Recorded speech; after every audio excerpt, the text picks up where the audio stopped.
How do you trick the most powerful country on Earth into a war? In 2003, America invaded Iraq to stop weapons of mass destruction. The threat was terrifying. The evidence looked airtight. Then the war ended, and the inspectors went looking. There were no weapons. There never had been. So how do you sell a war on something that doesn't exist? To understand it, you have to go back to the morning America stopped feeling safe. September 11, 2001. A superpower woke up afraid, and fear went looking for a target it already wanted gone. Saddam Hussein, dictator of Iraq, one of America's oldest enemies. He'd gassed his own people, invaded his neighbors, and survived one war with the US. But fear needs a reason, and this reason had just 3 words: weapons of mass destruction, chemical, biological, nuclear. If Saddam had them, people said, no one was safe. In January 2002, the president gave the threat a name: an axis of evil, anthrax, nerve gas, a nuclear bomb in the making. That was the claim. There was just one problem. The hard evidence was thin, and getting thinner. So the case for war wasn't built on what spies could prove. It was built on what one man was willing to say. And his code name was Curveball. Now stop, because here's what the history books skip. Curveball was no insider.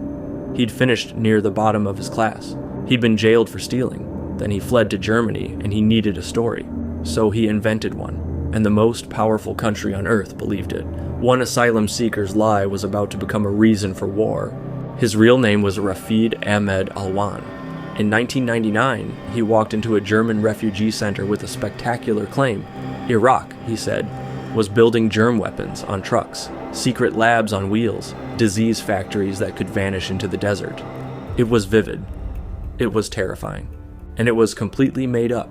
Even his German handlers had doubts. They thought he was unstable. They sent the Americans a warning. Do not trust this man. The warning climbed the chain of command, then it simply disappeared. Because by now, Washington didn't want doubts. It wanted a war. Across the ocean, Britain was building its own case. September 2002. Tony Blair's government released a dossier. Its scariest line: Iraq could launch chemical weapons in 45 minutes. The headlines exploded.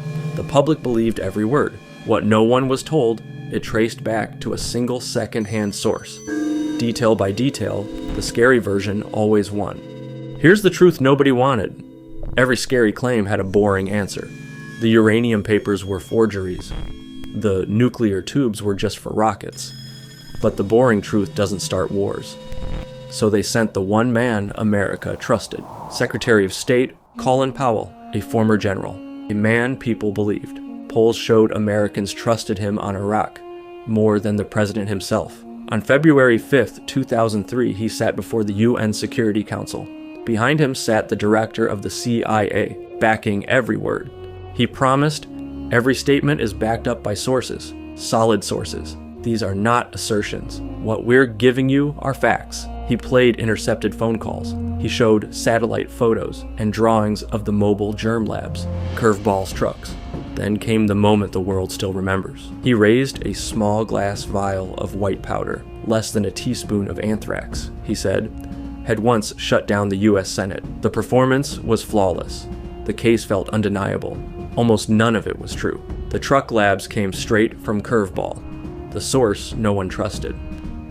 The CIA's own chief in Europe later said the warnings had been right there, filed, documented, and ignored.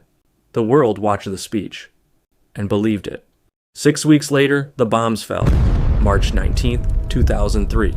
Shock and awe. The night sky over Baghdad turned to fire. Within weeks, Saddam's army collapsed.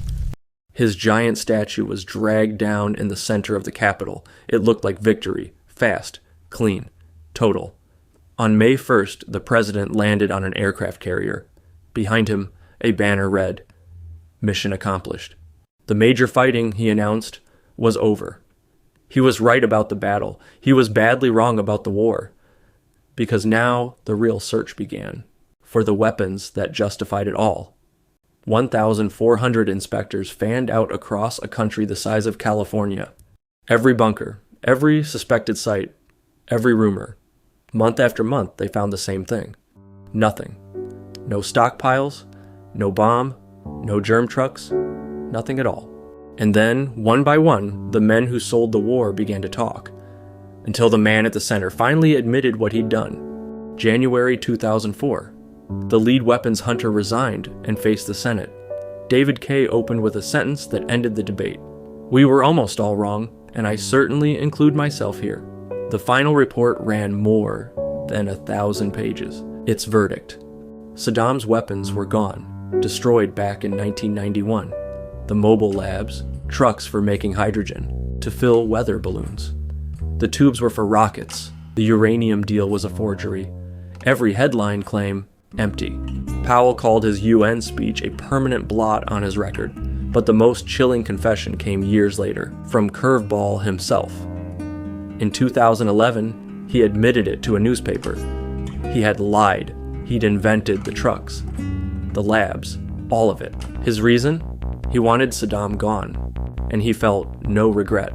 He said, "I had the chance to fabricate something to topple the regime," and that he and his sons were proud of it. One man's lie passed through 3 intelligence agencies. Each one had the power to stop it. None of them did, because everyone at every level wanted to believe.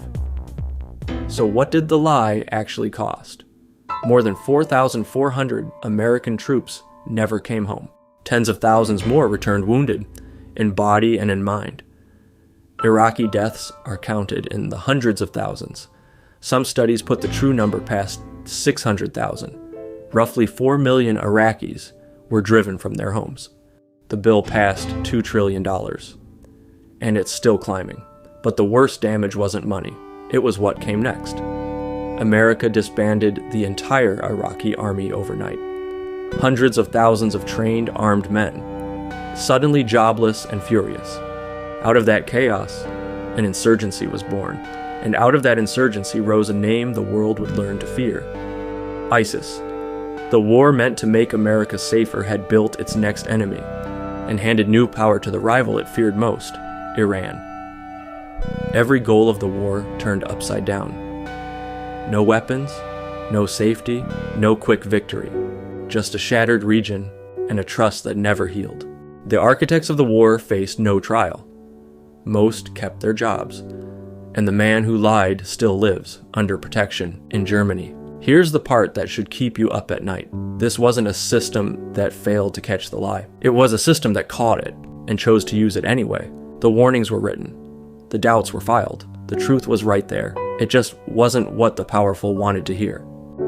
Thank you for watching. Subscribe to watch more content like this.